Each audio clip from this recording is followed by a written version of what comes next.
Come with me. But you can see, Spirit, I have no slippers on, and ouch, I think I'm about to catch a cold.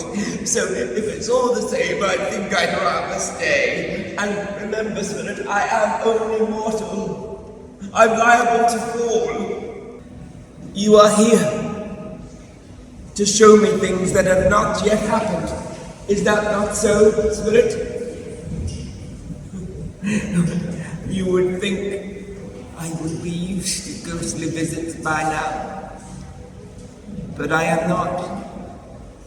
You frighten me like never before. Yet, I know your purpose here is to do me good, so I will accept your company with a thankful heart. But why do you not speak to me, Spirit? Please, Spirit, say a sentence to put me at ease. If not a sentence, then a word. No? A vow? The night is waning fast. Time is precious. I know. Show me, Spirit. Show me.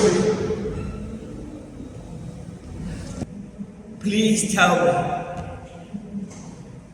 are these shadows of things that will definitely be, or are they just the shadows of things that might just be? Please, Spirit, show me a speckle of kindness.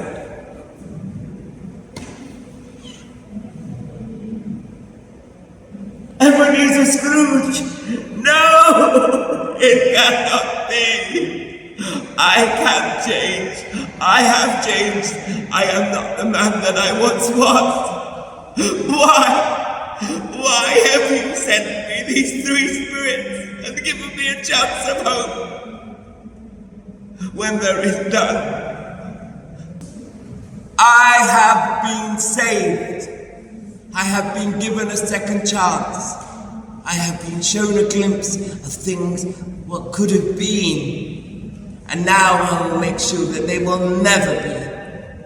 And I will honor Christmas and never forget the lessons that the three spirits have taught me.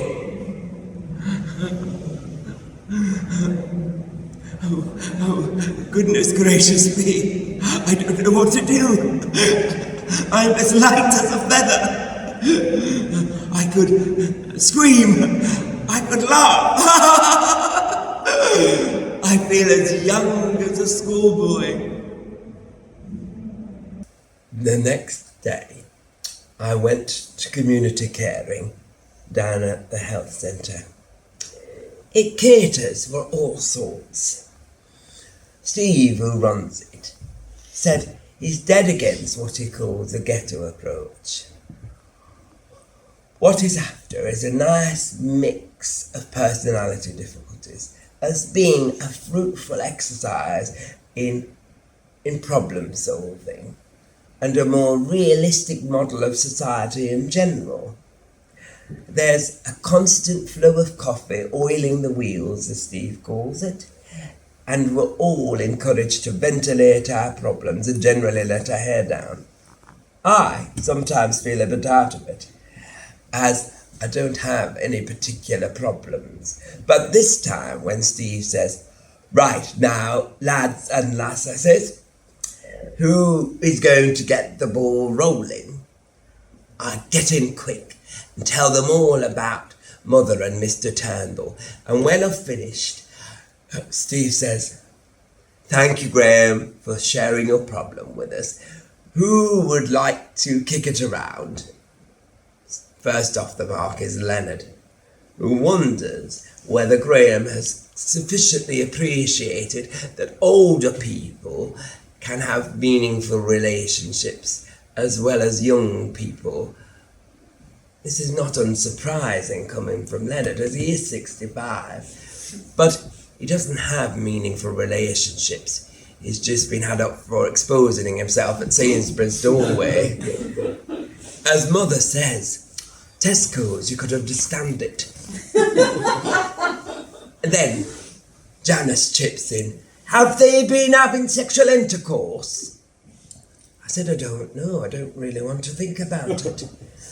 And Steve says, why? I said, I don't know.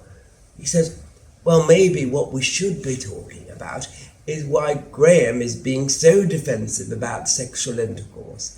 I said, look, Steve, I'm not being defensive about sexual intercourse. She's my mother. And then Jackie, who's 9 parts lesbian, says, Graham, but she is a woman. I said, I don't believe this, Jackie. You said you were against marriage. She said, I'm not against a caring marriage, Graham. I said, this isn't a caring marriage, Jackie. She said, well, what's Tenerife? All I got was a black eye and a day trip to Fleetwood. Where did this charitable gentleman with a first-class ticket to this seaside resort find you? In a handbag. A handbag? Yes, a large, brown, somewhat capacious handbag with handles to it. An ordinary handbag, in fact. And where did this Mr. John or James Cardew come across this ordinary handbag? In the cloakroom of Victoria Station, it was given to him in mistake of his own. The cloakroom at Victoria Station. Yes, the Brighton line. The line is immaterial, Mr. Worthing. To say I am somewhat bewildered by what you have just told me. To be born, or at any rate bred in a handbag, whether it has handles on it or not, seems to me to display an utmost contempt for the ordinary decencies of family life, which reminds one of the worst excesses of the French Revolution, and I presume you know what that unfortunate movement led to. And as for the particular locality in which the handbag was found, a cloakroom at a railway station, well, it may prove to conceal a social indiscretion before now, and has probably been used for that purpose. But it can hardly be regarded as an assured basis for a recognised position in good society. Well, what do you expect me to do, Lady Bracknell? You know I would do anything in the world to ensure Gwendolyn's happiness. I strongly advise you, Mr. Worthing, to try and acquire some relations as soon as possible, and to make every effort to produce one parent of either sex before the season is quite over. Well, I don't know how you expect me to do that. I can produce the handbag at a moment's notice. It's in my dressing room at home. Surely that should be enough to satisfy you, Lady Bracknell. Me, sir? What has it got to do with me? You can hardly imagine that I, or Lord Bracknell, would dream of allowing our only daughter, a girl brought up with the utmost care, to marry into a cloakroom and to form an alliance with a parcel. Good morning, Mr. Worthing.